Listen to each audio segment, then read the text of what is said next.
This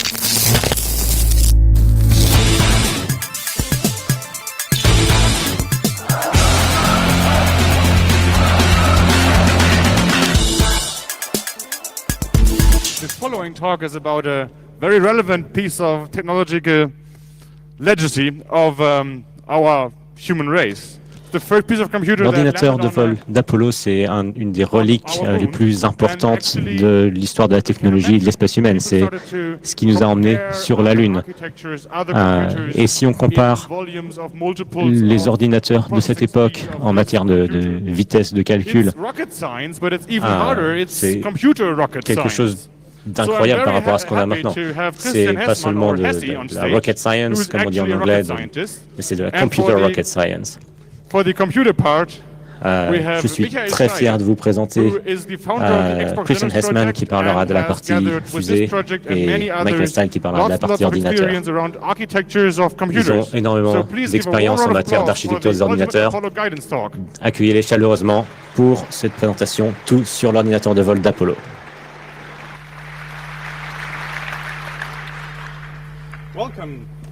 Bienvenue. Ça marche? Ouais, vous pouvez m'entendre? Ouais, okay.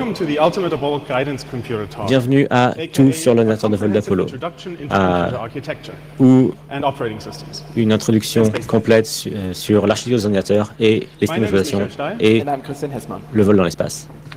Je suis Christian Hessman et Michael Stein. Donc, cette présentation fait partie d'une série de talks. L'idée est d'expliquer tout sur une architecture donnée. L'AGC, l'Apollo Guidance Computer, c'est un ordinateur qui a été conçu entièrement à partir de rien, spécifiquement pour le programme Apollo. Ça a été développé au MIT entre 1961 et 1966. Il y en a 42 unités qui ont été construites. Le processeur va à 1 MHz à peu près, c'est un processeur 16 bits, il y a 2 kilooctets de RAM, 2 kilomots de RAM, ça pèse 32 kilos. L'interface est un display numérique et un clavier. Pour comparer, dans les années 60, on ne pouvait pas simplement prendre des ordinateurs qui existaient déjà et les mettre dans un vaisseau spatial. Les ordinateurs de l'époque étaient beaucoup trop consommateurs de courant et beaucoup trop lourds.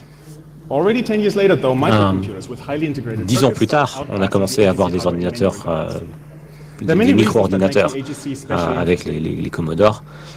Mais la raison pour laquelle l'AGC est très intéressant, c'est que l'architecture est vraiment très 60s.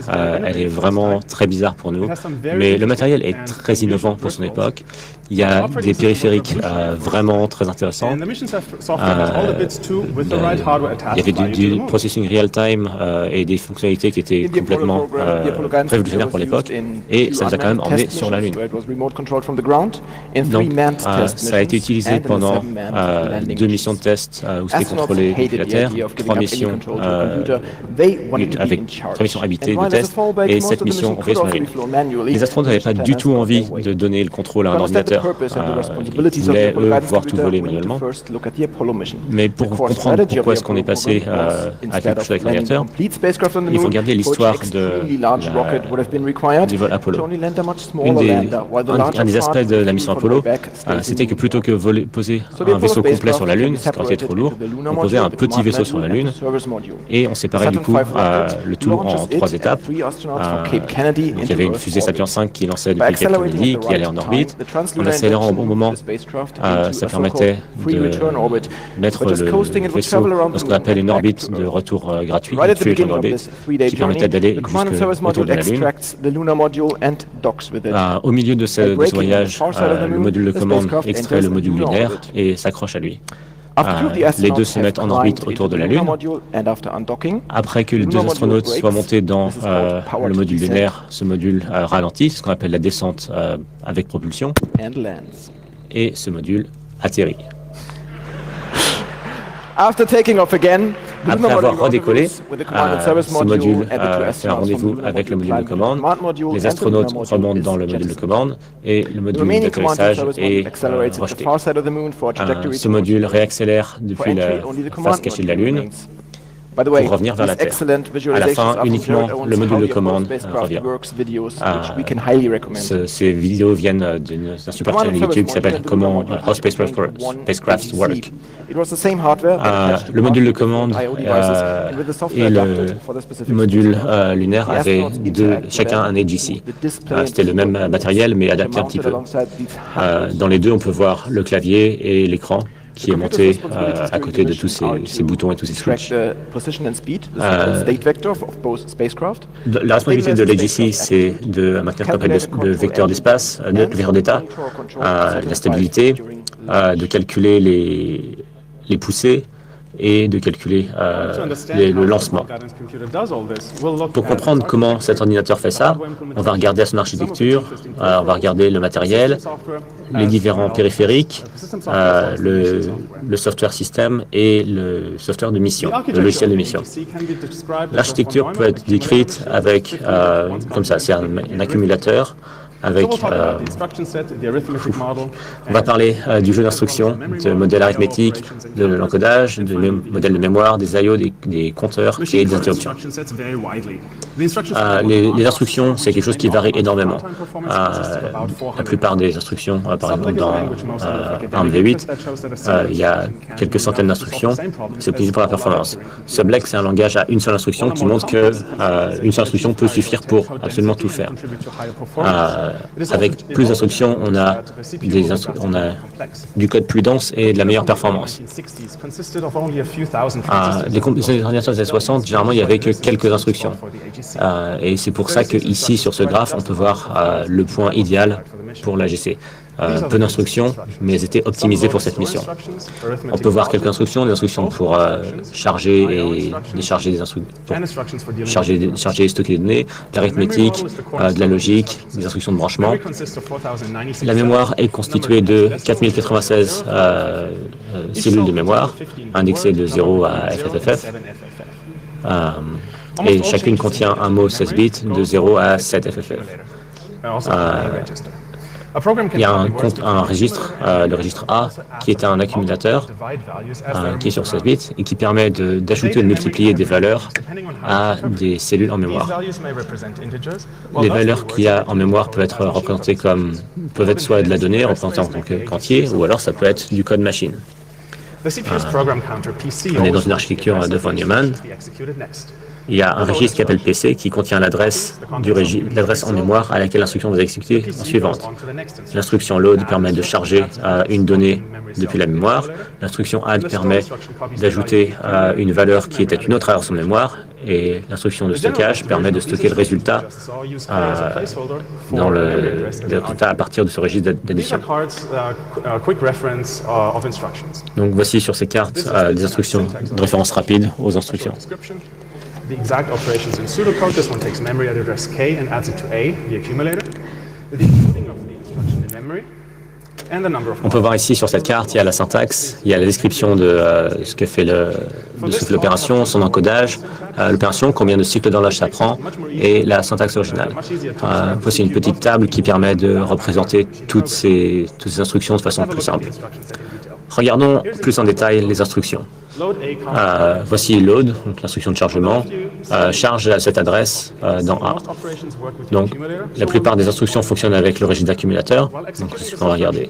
Quand on exécute cette instruction, le CPU scanne la mémoire à l'adresse indiquée et stocke l'instruction dans le registre. Store, ça s'écrit comme load l'indirect de cette adresse dans A. Donc ça prend à l'adresse, ça va à l'adresse indiquée, 200 ici, et il écrit ce qui était dans l'accumulateur. L'instruction d'échange échange l'accumulateur avec la cellule en mémoire. Add charge ce qu'il y a à l'adresse en mémoire, l'ajoute à ce qui est dans l'accumulateur et stocke le résultat dans l'accumulateur. Et subtract, ça prend ce qu'il y a à l'adresse en mémoire, ça le soustrait à ce qu'il y a dans l'accumulateur et ça stocke le résultat dans l'accumulateur. Le résultat d'une soustraction peut être négatif. Alors, comment est-ce qu'on exprime les nombres négatifs dans l'AGC? Les valeurs de 4 bits. The most significant bit signifie le signe du nombre. Avec cet encodage, ça marche, mais les nombres négatifs doivent être traités spécialement. Les instructions sont plus simples grâce à ce système d'encodage, mais on se retrouve avec 2 zéros. Avec cet autre encodage ici, le complément à 2, il y a une seule façon d'emprunter le 0. Dans les années 60, la plupart des calculs scientifiques étaient implémentés avec le complément à 1. Avec un nombre à 4 chiffres non signés, on peut exprimer les nombres de 0 à 15. S'il est signé, on peut exprimer de 0 à 7 et de moins 7 à 0. Avec le complément à 2, on a une symétrie parfaite. Pour prendre le négatif d'un nombre, c'est facile, il suffit d'inverser un bit. Donc 0 devient moins 0 devient 0, 1 devient moins 1, etc. L'addition fonctionne de la même façon dans le monde négatif et le monde positif. Par contre, ça devient intéressant quand on a un 0, parce que 6 moins 4, c'est 6 plus moins 4, qui est égal à 6 plus 11. Et donc là, on a une retenue. Avec un complément à 1, la retenue doit être ajoutée au résultat final. C'est-à-dire que 1 devient 2. Donc c'est ce qu'on appelle la retenue à la fin au tour. End-around carry en anglais. Si on n'a pas ça, on se retrouve avec des overflows pendant les additions. Donc, le CPU peut détecter les différents résultats invalides à cause de ces overflows et corriger. Donc, si on a le code qui lit à l'adresse 7FFF et ensuite ajoute 1, le résultat est 0, c'est un overflow. Et l'accumulateur est du coup flagué comme étant en overflow. Le store, l'instruction de store, fait le travail supplémentaire. Il enlève cette condition d'overflow, il ajoute 1, et il saute l'instruction suivante. Ça permet au programme de détecter l'overflow et d'appliquer la retenue à un autre niveau. Et ensuite, en stockant la valeur, on a la valeur représentée sur 2 mots au lieu d'un. Donc, il y a une instruction de chargement spéciale qui permet de charger une valeur.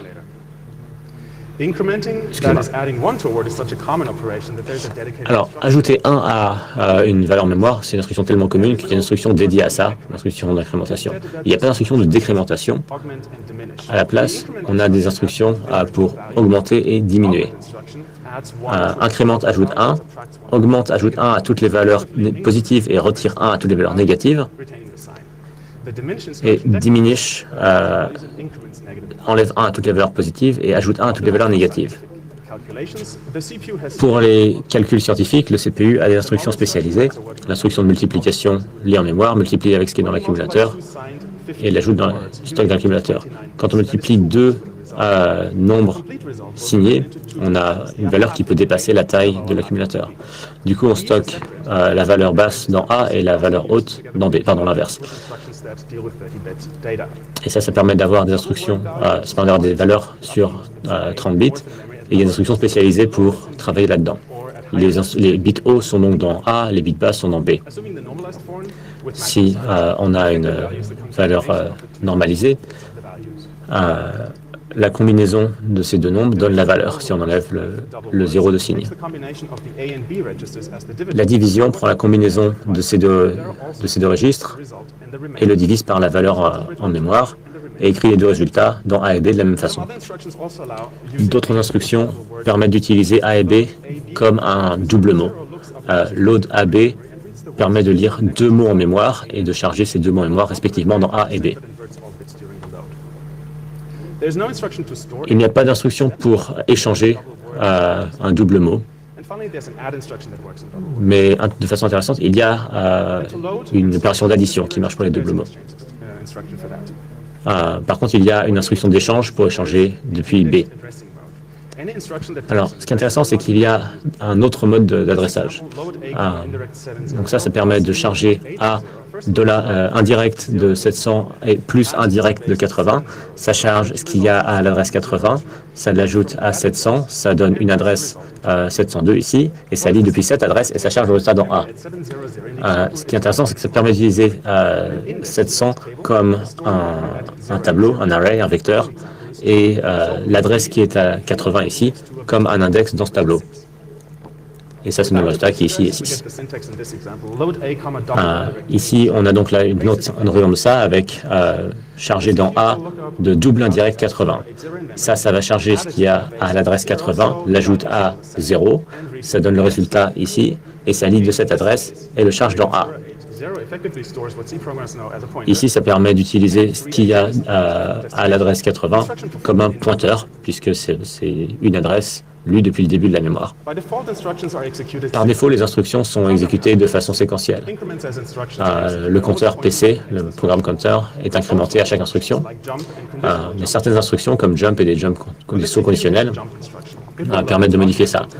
Quand le programme rencontre l'instruction jump, il charge cette adresse dans le programme compteur, le PC, et continue l'exécution à cet endroit-là. L'instruction JZ saute si la valeur dans A est 0. De même, l'instruction GL saute uniquement si la valeur est négative ou 0. Cela permet d'exécuter des choses comme par exemple sauter selon que la valeur soit positive, positive nulle, négative ou négative nulle. Si la valeur est négative, vous savez que vous pouvez sauter les deux prochaines instructions. L'instruction CCS permet aussi de sauter à une valeur en fonction de ce qui est dans A. Ça permet par exemple de faire des boucles qui comptent en utilisant A comme un compteur. L'instruction call fonctionne comme jump mais sauve l'origine à un endroit en mémoire. D'abord, il stocke l'adresse dans un registre LR et ensuite continue l'exécution à l'adresse indiquée. À la fin de cette routine, l'instruction ret copie la valeur stockée dans LR et la copie dans PC et permet de récupérer l'exécution à l'adresse précédente. Alors, dans certains cas, pour les fonctions, si elles peuvent être appelées sur plusieurs niveaux, il faut parfois stocker l'ancienne valeur dans LR. Ce code permet de faire ça. Alors, on a vu plusieurs des registres. A est utilisé pour beaucoup de choses. B est utilisé pour les calculs à double longueur. PC garde le pointeur d'instruction. LR stocke l'ancien pointeur d'instruction. Le registre 0 est un peu spécial. Il contient toujours 0. Quand on lit depuis ça, et ça donne 0. Quand on écrit, la valeur est jetée. Ces trois autres registres, on en parlera plus tard. Une chose qui est intéressante, c'est que ces trois registres ont des adresses en mémoire qui leur sont assignées. C'est-à-dire que les 8 premières adresses en mémoire correspondent à ces registres. Ça permet beaucoup plus de flexibilité dans le jeu d'instruction. Ça permet de lire depuis B vers A en lisant depuis B vers l'adresse 1. De même, lire depuis A à l'adresse 0, ça permet de lire un 0 dans A, il suffit de lire à l'adresse 0. Pour incrémenter A, on peut incrémenter l'adresse 0, etc. Regardons la mémoire plus en détail. La mémoire contient des mots de 000 à FFFF. C'est de la RAM, mémoire accès aléatoire au début, suivie de ROM, mémoire morte. La GC a été conçue pour avoir uniquement ces quantités de RAM et de ROM, mais il y a un peu plus de détails là-dedans. Si on regarde à la RAM, il y a une partie de la RAM dans laquelle on peut avoir 8 différentes banques de mémoire. Un des registres, EB, contient le numéro d'une de ces banques. S'il contient 5, la banque 5 est utilisée, il contient 0, la banque 0 est utilisée. Les adresses dans cette zone représentent toujours les mêmes zones en mémoire, ce qui signifie qu'il y a 8 fois 256 kilooctets de RAM qui peuvent être utilisés à cet endroit-là. La ROM est similaire, sauf que c'est le premier kilomot qui est utilisé avec le registre LB. Il y a en plus un autre registre avec des superbanques qui permettent de changer certaines des banques depuis un autre jeu. La partie haute de la ROM pointe toujours sur les mêmes adresses pour la partie basse de la ROM. Alors, la ROM fixée contient généralement les parties fixes du système d'exploitation et l'essentiel de ce qui est dans les parties mobiles, ce sera l'applicatif pour la mission. Pour changer la partie qui sont en RAM, il faut simplement changer le registre EB. Si on écrit dedans, on peut changer, on peut charger depuis A vers EB. Si A est 5, ça mettra la banque 5 disponible en mémoire. La même instruction peut être utilisée pour écrire dans FB. Mais ça ne marcherait pas dans tous les cas. Parce que si on a du code dans une banque qui appelle du code dans une autre banque et qu'on appelle la mauvaise banque, en écrivant le code dans FB, ça changera le code à une autre banque et la GC sera incapable d'exécuter ce code. Et s'il continue à l'exécuter, ça exécuterait du code qui n'aurait rien à voir avec ce qu'il y avait avant. Du coup, il faut une façon de changer FB et PC de façon atomique. Pour ça, il y a une fonction qui fonctionne un peu comme les échanges de double mots qu'on a vu avant. L'instruction callF fonctionne en le chargeant deux mots dans A et B, et ensuite callF échange A et B avec FB et PC. Une autre instruction similaire existe pour les retours longs, retF, qui échange aussi FB et PC avec A et B. Donc dans ces deux registres, il y a des bits qui correspondent à un autre registre BB. La raison d'être de ce registre, c'est de pouvoir faire des échanges de double mot avec le programme counter et la banque. Les appels longs doivent passer le contrôle à une autre banque et les retours longs doivent rendre le contrôle à la banque précédente. Le fait d'avoir mis ces registres côte à côte était pour permettre de faire des échanges atomiques, comme on a pu le voir, entre A et B et FB et PC. Il y a encore d'autres registres derrière, dont on parlera plus tard, et d'autres registres qui remplacent les instructions qu'on aurait de décalage et de shift de bits. Quand on écrit une valeur dans ROR, on peut la relire et les décaler d'un bit. ROL fonctionne de la même façon, mais fait une rotation à gauche. SHR fait un décalage à droite et SHR7 fait un décalage de 7. Ça, c'est utilisé beaucoup dans les systèmes internes du compute de l'ordinateur. On a vu que le CPU est connecté à la RAM et à divers périphériques. C'est connecté via un bus d'IO. Et il y a du coup un deuxième espace d'adressage pour parler aux périphériques. Chaque canal est long de 15 bits et on peut utiliser l'instruction pour lire et écrire des mots sur le canal d'IO. Certaines adresses contiennent des bits de contrôle. Par exemple, l'instruction OUT-OR permet d'écrire des bits et de mettre des bits à 0 ou à 1.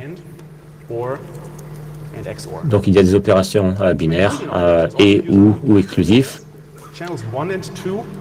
Pour utiliser ces choses-là, les canaux 1 et 2 sont des alias du registre B et du registre d'un autre registre, LR. Alors, on a donc ces registres, les registres de l'ombre, les registres de décalage et encore une autre section. Là, on a des registres qui ne sont pas de mémoire, qui sont contrôlés par les timers hardware. Quand le timer s'incrémente, ces autres registres se décrémentent à chaque impulsion.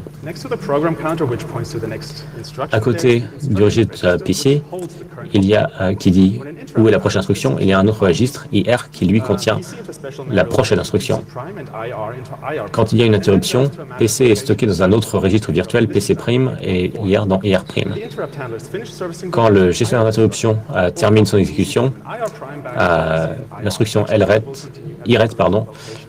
permet de copier PC' dans PC et IR' dans IR. pour retourner à l'exécution actuelle.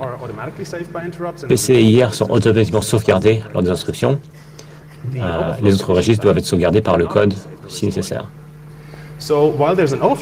Alors, s'il y a un overflow, comme ces registres ne peuvent pas être sauvegardés de façon sûre, on évite les interruptions pendant cette exécution. Les chaînes d'interruption sont assez courts. Typiquement, on sauvegarde A et B, on charge des nouveaux A et B, et ensuite on appelle un call FBB. L'interruption 0 est spéciale, c'est le point d'entrée lors d'un reset. On peut recevoir des interruptions par le matériel, il y a aussi des instructions pour causer des instructions en software.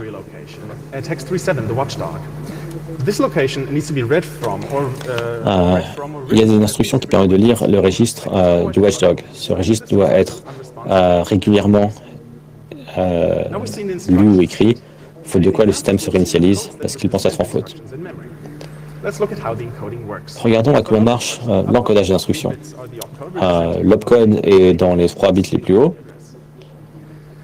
et le reste est constitué des adresses des indirects.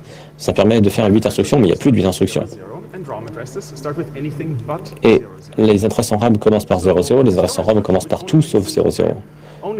Donc les instructions qui n'ont du sens que pour de la RAM n'ont besoin de contenir que 12 bits et non 15. Donc ça permet de remplir 3 autres instructions. La même chose est vraie pour les instructions qui n'utilisent que la RAM. Ça permet d'ajouter d'autres instructions et comme les jump n'en ont pas besoin non plus, on peut ajouter également. Donc call permet de rajouter des instructions CLL et CLI. Allowing for a second set of two-word instructions. Il y a une autre instruction call spéciale qui s'appelle call AR, qui est un type de retour. Puisque le retour, c'est un effet de bord d'appeler un call de ce qui se retrouve en LR. Et donc du coup, l'instruction de retour peut être traduite en un call indirect 2 qui permet de call à l'adresse sauvegardée dans IR. L'instruction de chargement se base a besoin de 2 valeurs. Du coup, elle s'encode sur 2 instructions. La première encode la base et le deuxième l'index. Donc dans ce cas-ci, le CPU lit à l'adresse et ajoute la valeur au code d'instruction de la prochaine instruction dans le code et écrit le résultat dans IR comme prochaine instruction. Et ça, c'est un load de l'instruction suivante. Si une interruption se produit à ce moment-là, ce n'est pas un problème puisque IR sauve l'instruction effective dans IR'. Alors, c'est amusant, il y a quand même une adresse qui a une signification spéciale. Voilà. Si on regarde le jeu d'instructions de façon globale, il y a beaucoup de particularités. Le fait d'utiliser un complément 1 au lieu d'un complément 2, d'avoir des overflows qui désactivent les interruptions, ça c'est très bizarre. L'instruction store qui dans certains cas peut passer par-dessus un mot. L'instruction CCS qui peut lire plusieurs mots et qui peut être carrément dangereuse si on l'utilise de façon incorrecte. Il n'y a pas d'instruction pour shift et rotate en mémoire, pour les décalages en mémoire, mais du coup à la place il y a des registres. La plupart de la logique booléenne est faite à partir d'instructions d'entrée-sortie. L'index est fait en ajoutant des valeurs dans IR et surtout il n'y a pas du tout de concept de stack. Voilà, ça c'était l'architecture de l'ordinateur de guidage d'Apollo. Parlons maintenant du hardware. Le hardware fonctionne avec un microcode particulier, utilise 2 types de mémoire. On va regarder le diagramme de bloc de comment implémenter le microcode et ensuite on va regarder un petit peu les schémas de comment implémenter le contrôleur et la mémoire. Donc voici le schéma global de comment marche l'AJC. On peut voir qu'il y a en pointillé, c'est un seul fil et ça bouge un seul bit. En très plein, c'est 15 fils qui bougent 15 bits. Donc ça, c'est les registres centraux, les unités centrales. Ça, c'est l'unité arithmétique qui permet d'ajouter et soustraire des nombres. la partie mémoire s'occupe de la RAM et de la ROM. Le processeur qui tourne à peu près 1 MHz, l'horloge qui tourne à peu près 1 MHz est donné au générateur de séquences. Les instructions utilisent généralement autant de cycles en mémoire qu'ils n'ont besoin de faire d'accès à la mémoire. Et le générateur de séquences, lui, décide à chaque étape quand une instruction sera exécutée et distribue les instructions aux autres unités. Ça s'est connecté au bus à droite. Le contrôleur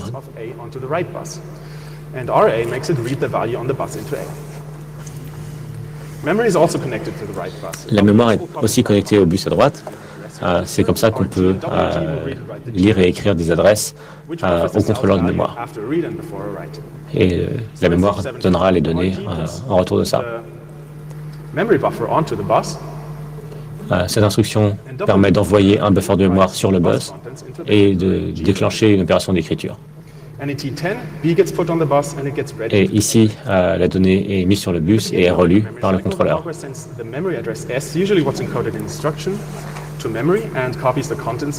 Cette instruction généralement lit ce qui est en ROM et le met dans le contrôleur de mémoire. Et la deuxième partie peut l'écrire du coup dans la RAM. Donc ici on peut voir une version en pseudocode des instructions qui est plus facile à lire. On peut voir ici qu'il charge dans A. On peut voir ici un autre exemple. Il charge dans un registre, puis charge l'autre registre dans un intermédiaire, et ensuite écrit les résultats dans les deux registres. Le microcode est très complexe. On peut voir qu'il y a d'autres choses encore plus compliquées. Par exemple, on peut voir ici que les compteurs basés sur le temps sont gérés par une connexion spéciale depuis l'IO vers les compteurs. Chaque compteur a son propre comportement. Certains font des décalages, certains interagissent de façon spéciale avec le hardware. Les schémas complets sont disponibles publiquement. Il y a les datasheets disponibles. L'implémentation complète utilise un unique type de porte logique. Il y a à peu près une centaine de ces contrôleurs intégrés dans le module de logique. Il y a 24 modules de logique, plus quelques interfaces et modules d'alimentation qui sont connectés ensemble. Dans le deuxième plateau, il y a diverses banques de mémoire. La RAM, c'est des corps magnétiques. Et il y a un système spécial pour s'assurer qu'on relie chaque valeur après l'avoir écrite. On utilise pas mal de RAM.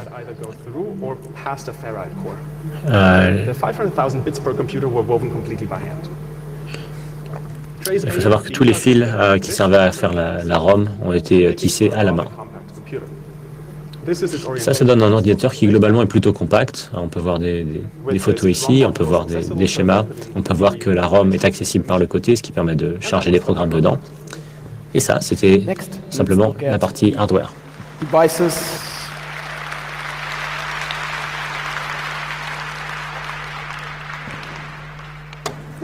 Ok, parlons des périphériques qu'on connecte à cet ordinateur. On va voir quelques périphériques qui sont connectés.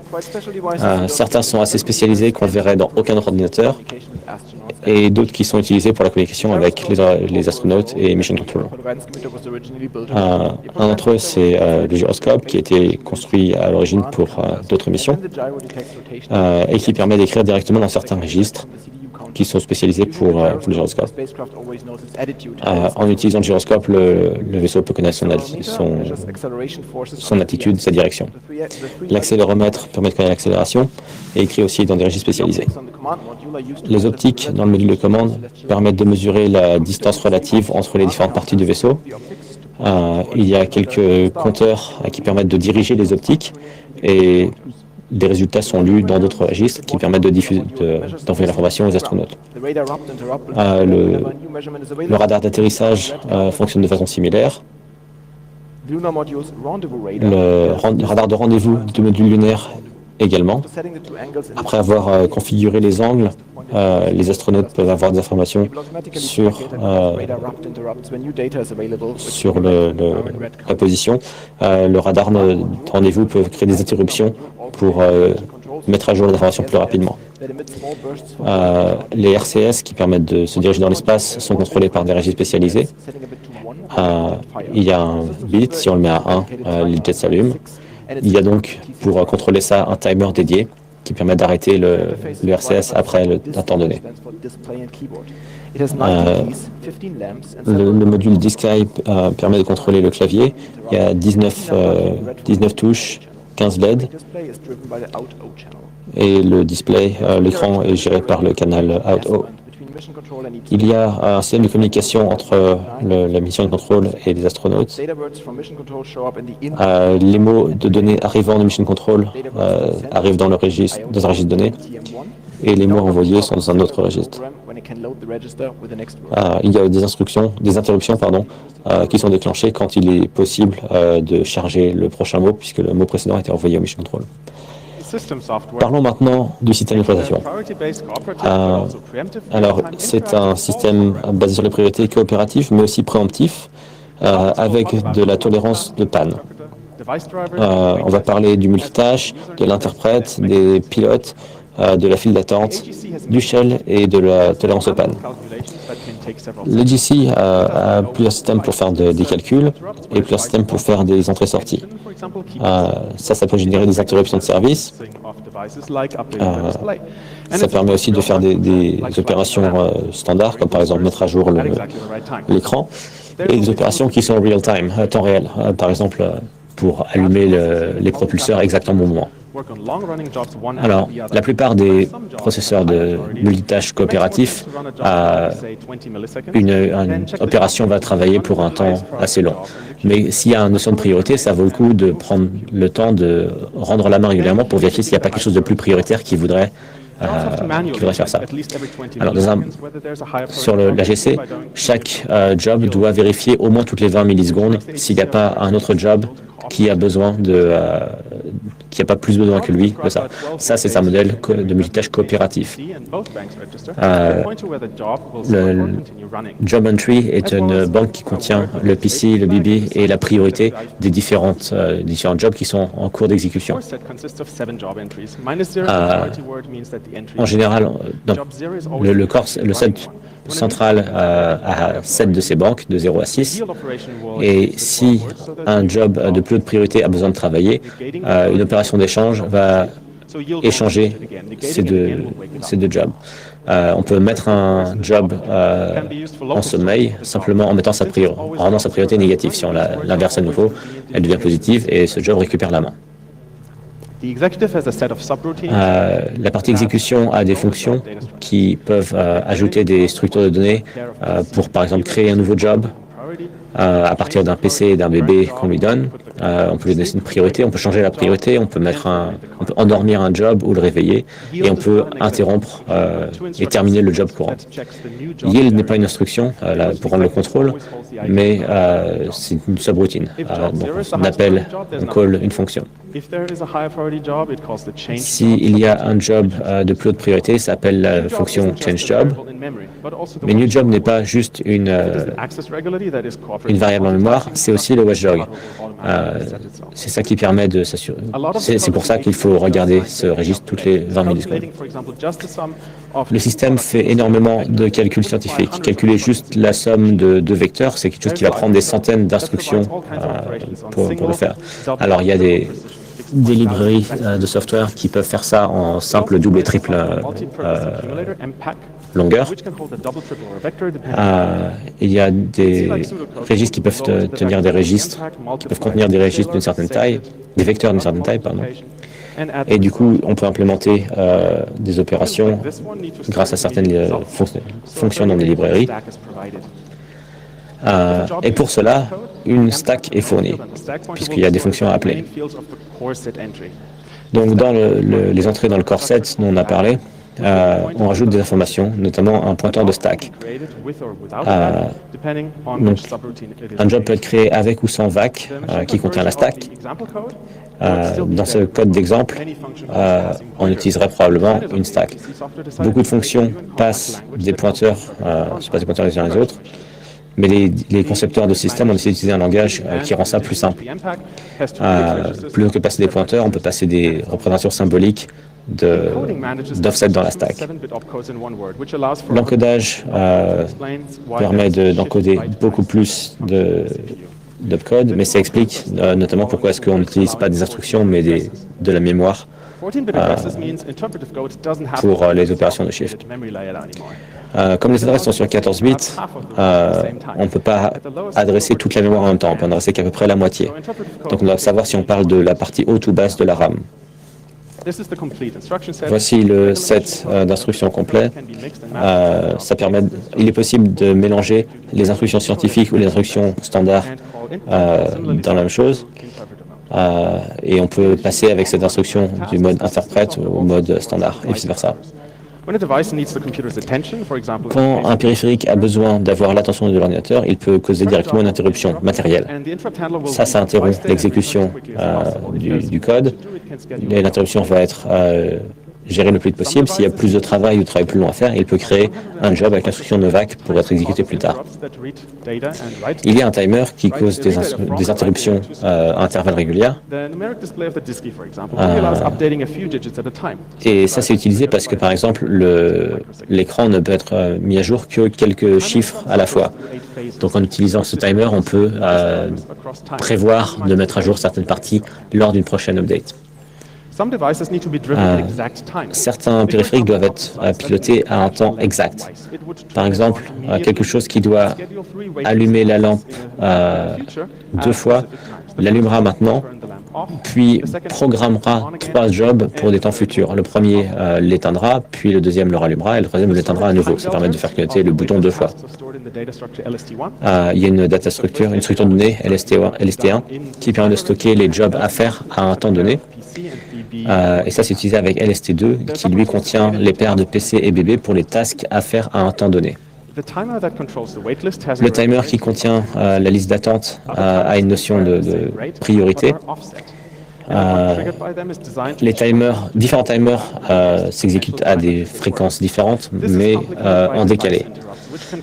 Ça permet d'exécuter des choses à des moments décalés, mais ça, c'est perturbé par les interruptions. Les interruptions peuvent causer certaines interruptions par le timer à se retrouver être exécuté un peu plus tard. Le système n'offre aucune garantie que les timers s'exécutent à des moments très précis. Le software doit compenser pour ça. Le programme Pinball, c'est le shell de l'AGC, le shell utilisateur. C'est ce qui décide de ce qui doit être sur l'écran et c'est ce qui récupère les boutons, les pressions des boutons par les astronautes. Quand un bouton est pressé, le Pinball peut générer un job pour exécuter ça et exécuter d'autres jobs quand ce job est terminé. Le shell doit être capable de communiquer les défauts et aussi de pouvoir les corriger. Il y a un moyen si on appelle la fonction alarme, d'allumer le bouton alarme. Le software de l'AGC est plein de self-check et de vérifications qui ont pu permettre de détecter beaucoup de problèmes pendant le développement et qui servent aussi à exposer s'il y a des problèmes aux astronautes. La plupart de ces problèmes peuvent causer un reset complet de l'ordinateur, mais il est possible en software de faire une récupération plus douce de ces problèmes. Si un code s'exécute et qu'un abort se produit pendant cela, une routine de récupération est exécutée. Cette routine peut annuler le job ou corriger certaines conditions. Donc, dans la table des fonctions de récupération, chaque phase est associée à une routine. Pendant l'exécution normale, on a plusieurs jobs et plusieurs tâches qui vont être programmées. Si un abort se produit, le core set est effacé. Dans les informations qui viennent de la recovery table vont être mises dans la core set et on exécutera ce code-là. En général, ce qu'on fait ici, c'est qu'on va tout simplement exécuter du code de reset complet plutôt que d'essayer de réparer. On remet tout à zéro et on recommence. Et ça, c'était le software. Alors, on a vu un petit peu les périphériques, le hardware, le software, et parlons maintenant du software utilisé dans la mission. Donc, il y a l'interface, le commande du lancement, de l'attitude, l'autopilote, les calculs de la puissance du vol. Pour ce qui est sur la Lune, il va y avoir les calculs d'atterrissage, d'alunissage, de rendez-vous, de réentrée, et aussi tout ce qui est en cas de problème. Alors, commençons par l'interface utilisateur.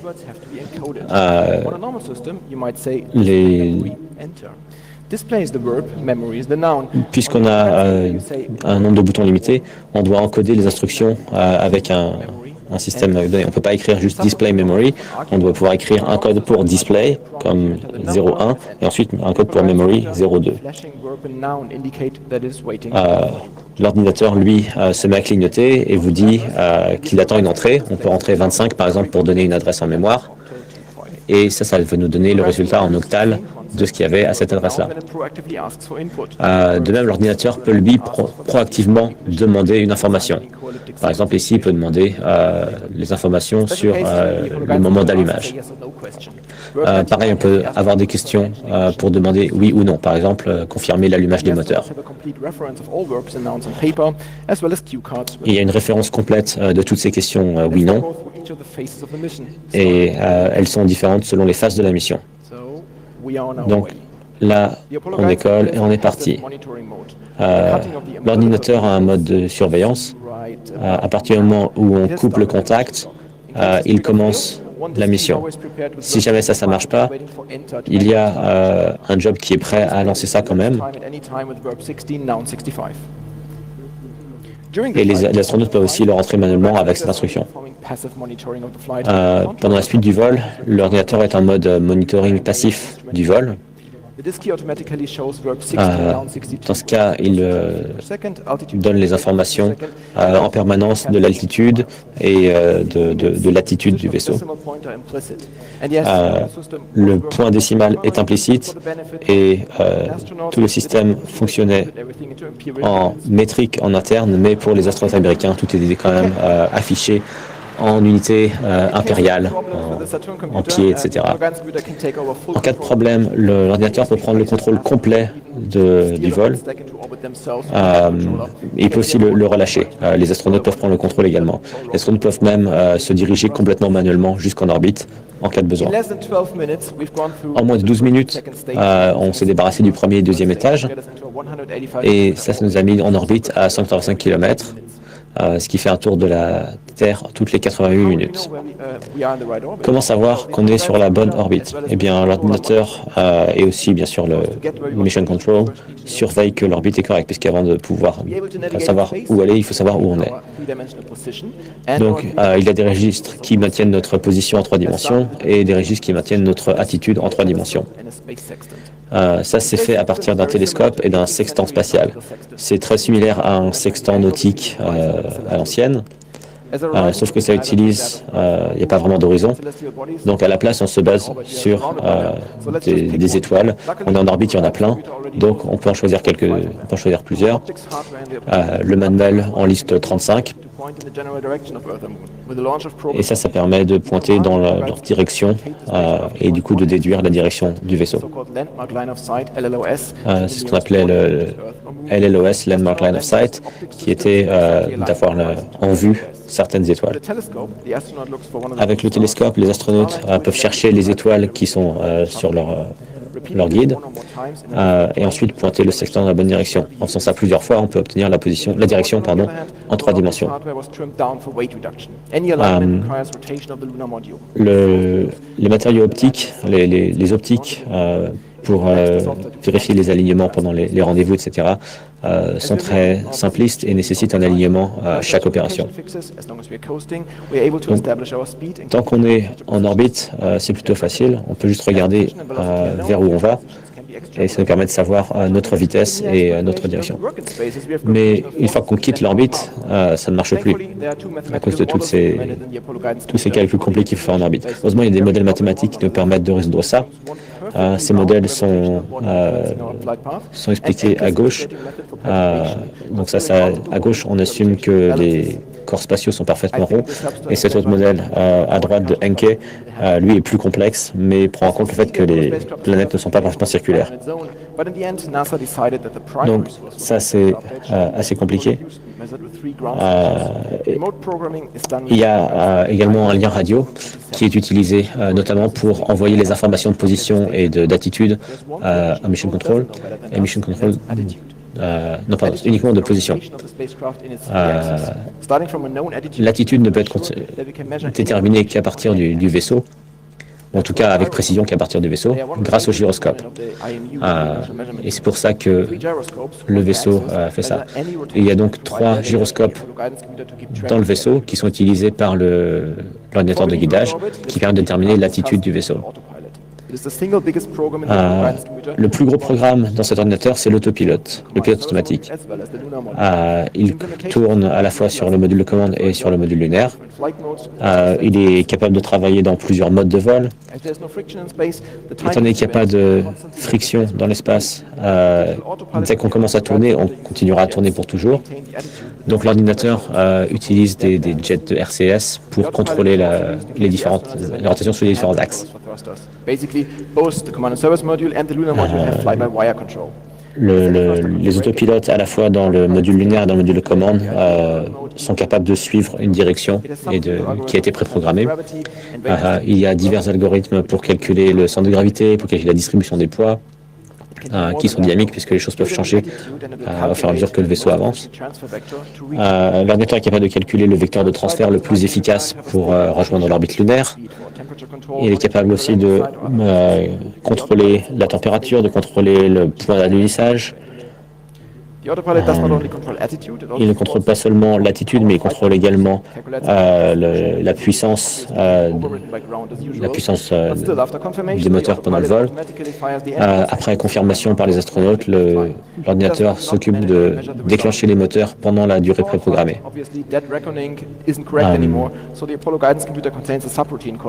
Si on le fait manuellement, si on pilote manuellement, les vecteurs précalculés ne sont plus corrects, mais l'ordinateur peut compenser en recalculant tous ces vecteurs lui-même. Alors, maintenant qu'on sait comment contrôler le vaisseau, il est temps d'aller sur la Lune.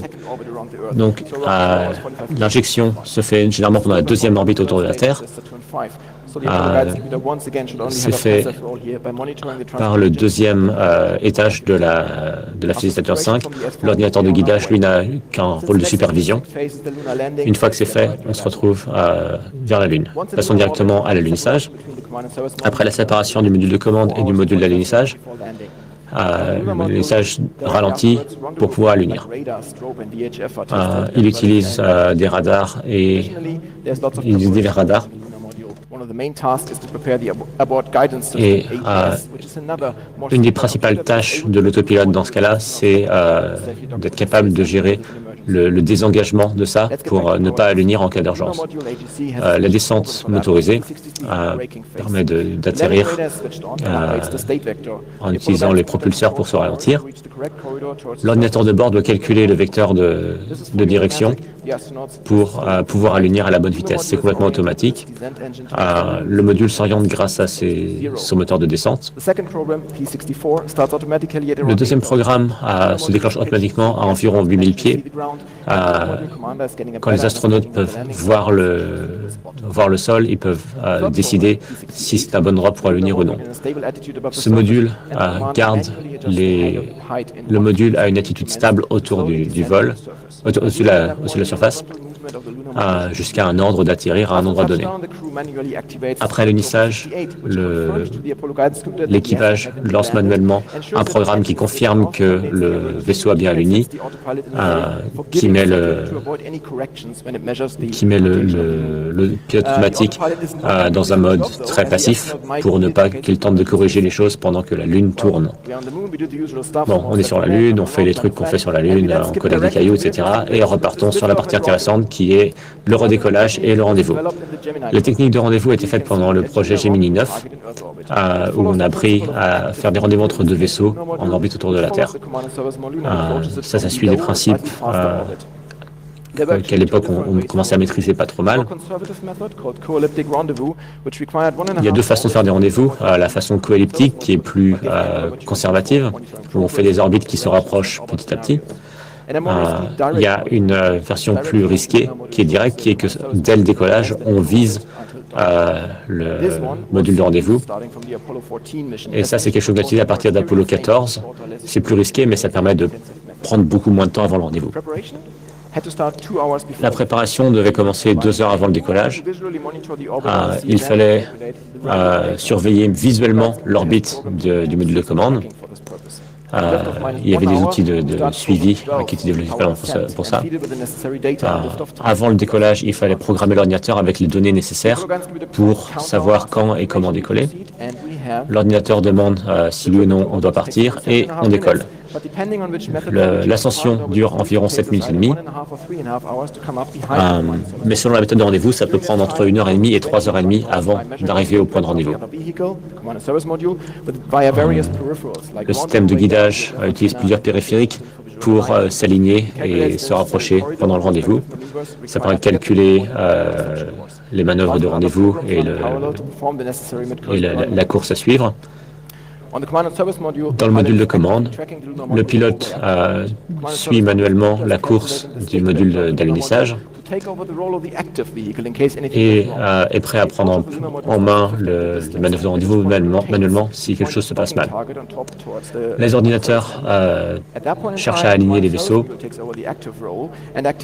et à ce moment-là, un nouveau programme, le programme 79, ralentit le module de commande jusqu'à ce que les vaisseaux se dockent.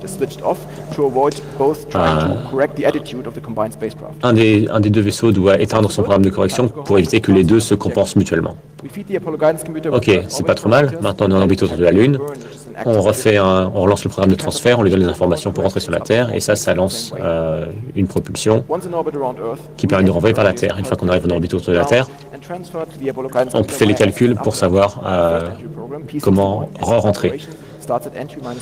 Le premier programme de réentrée commence 20 minutes et quelques avant la réentrée et commence à ralentir le module. Et au moment de la réentrée, après le programme 61, on lance le programme 62, qui lui demande diverses informations aux astronautes, notamment une checklist pour s'assurer qu'on peut rentrer. Après que la checklist soit lancée, on lance le programme 63, qui est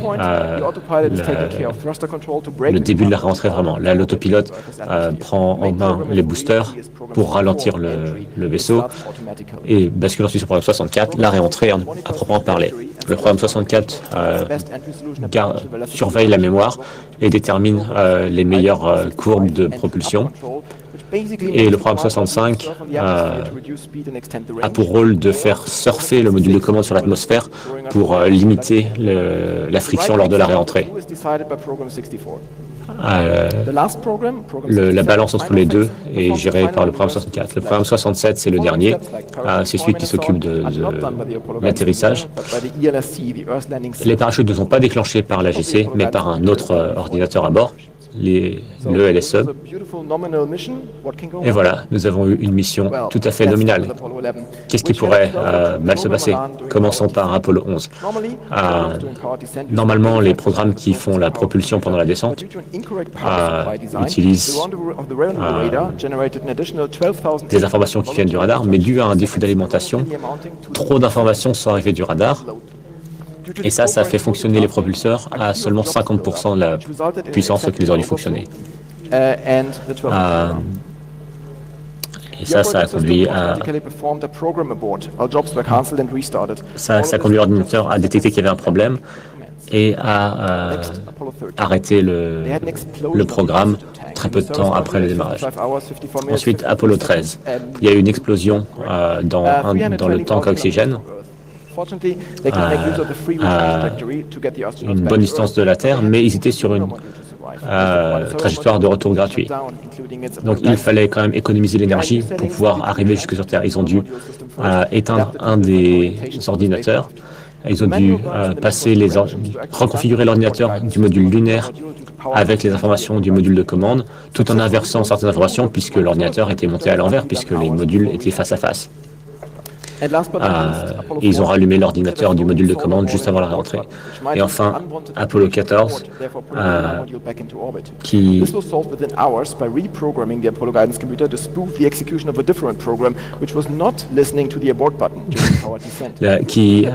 y avait un problème parce que quelqu'un avait appuyé sur le bouton d'abord le bouton d'abandon, et ça a été résolu en reprogrammant l'ordinateur pour que ce bouton déclenche un autre programme. Et voilà qui conclut cette brève revue de l'ordinateur de guidance d'Apollo. Alors, vous avez peut-être envie, vous, de faire tourner votre propre code sur un AGC, donc vous avez besoin de savoir où en trouver un. Il y en a 42 qui ont été construits, 7 se sont écrasés sur la Lune, 3 ont brûlé dans l'atmosphère, 11 des modules de commande sont revenus sur Terre, et 21 n'ont jamais volé, et on ne sait pas vraiment où ils sont allés. En voici un qui est dans le musée d'histoire des ordinateurs à Mountain View en Californie. Mais vous pouvez voir différents simulateurs et un toolchain de compilation.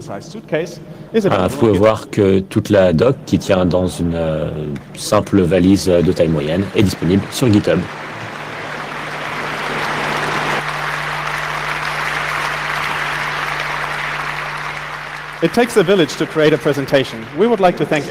C'était beaucoup de travail de monter cette présentation. On voudrait remercier tous les gens qui nous ont aidés à faire ça. Donc, tous les contributeurs indirects, ceux qui ont écrit des livres, ceux qui ont écrit la documentation. Merci beaucoup à vous. Merci pour votre attention. Merci.